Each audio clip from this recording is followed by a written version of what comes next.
बिस्मिल्लाहिर्रहमानिर्रहीम। अज़ीज़ दोस्तों, आज हम जिस टॉपिक के हवाले से अपने प्यारों की रहनुमाई करना चाहते हैं वो है स्ट्रॉबेरी का इस्तेमाल, और फिर ख़ास तौर पर स्ट्रॉबेरी के मिल्क शेक का इस्तेमाल। ये जो ही गर्मी का मौसम आता है, अल्लाह का ये बेहतरीन और प्यारा विटामिन सी से लबरेज़ ये फल हमारे सामने आता है, और ये इसको इस्तेमाल करने के लिए आम ज़हन भी बहुत मौजूद है और कसरत से इसको इस्तेमाल किया जाता है। और साथ साथ जो आज हमारे यहाँ इसका एक मनफी और गलत इस्तेमाल बढ़ता जा रहा है और उसका लोगों को इल्म भी नहीं है, वो है इसका मिल्क शेक इस्तेमाल करना। आप सोशल मीडिया पे भी देखेंगे, सर्च करेंगे तो इसके मिल्क शेक के बेशुमार फ़वाइद ज़िक्र किए गए हैं। हालांकि अज़ीज़ दोस्तों, ये विटामिन सी से भरा हुआ फल यानी स्ट्रॉबेरी, इसमें कुदरत ने तुर्शी पैदा की है, खटास रखी है। ये तुर्श फल है और मिजाजन ये फल जो है खुश्क सर्द है। जिन मिजाजों के अंदर पहले ही से खुश्की मौजूद हो, उनका यूरिक एसिड बढ़ा हुआ हो और कोलेस्ट्रॉल भी ज़्यादा हो, तो ऐसे लोगों के लिए कोई ज़्यादा ये मुफीद नहीं है। अलबत्ता जिन मिजाजों में हरारत और गर्मी की कसरत हो, दिल उनका घबराता हो या इस तरह जिगर में सोजश हो, तो उनके लिए बहुत फ़ायदेमंद है ये फल। इसको इस्तेमाल करने से उनकी घबराहट दूर होगी, हरारत और गर्मी में एतदाल पैदा होगा, बहुत मुफीद है। लेकिन जिसके मिजाज में पहले ही से जो है वो हरारत की कमी है, वो इसको इस्तेमाल करेगा तो यकीनन मज़ीद उसका नुकसान होगा।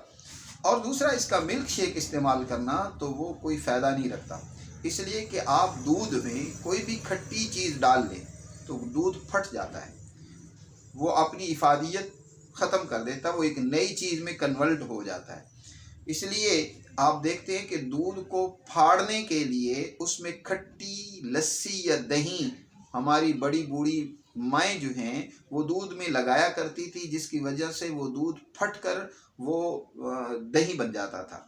दही बनकर उसको मक्खन के लिए फिर उससे निकाला जाता था, अलग किया जाता था। तो इंसान ने अगर इस स्ट्रॉबेरी को दूध में डाला तो उस साथ क्योंकि बर्फ़ होती है, ठंडा पानी होता है, तो इसकी वजह से वो फ़ौरन फटता तो नहीं है, हमें फटा हुआ नज़र नहीं आता, लेकिन जो ही मैदे में पहुंचता है तो वो दूध फट जाता है। दही का इस्तेमाल करना अलग फ़ायदा रखता है, उसकी एक इफादियत अलग होती है, वो एक अलग मिजाज में कन्वर्ट हो जाती है।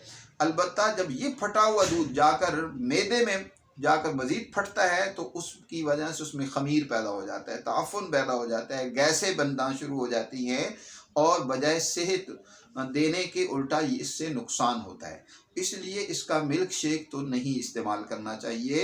ये लोगों के यहाँ इसके मिल्क शेक का रवाज बहुत ही मनफी है, दुरुस्त नहीं है। इससे बजाय फ़ायदा होने के उल्टा नुकसान होगा।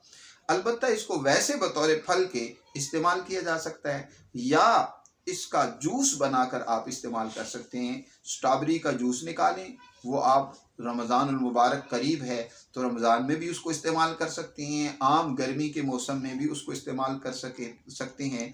तो गर्मी को मोतदिल बनाने में और घबराहट को दूर करने में इसका बड़ा अहम किरदार है। ऐसे लोग इस्तेमाल करेंगे।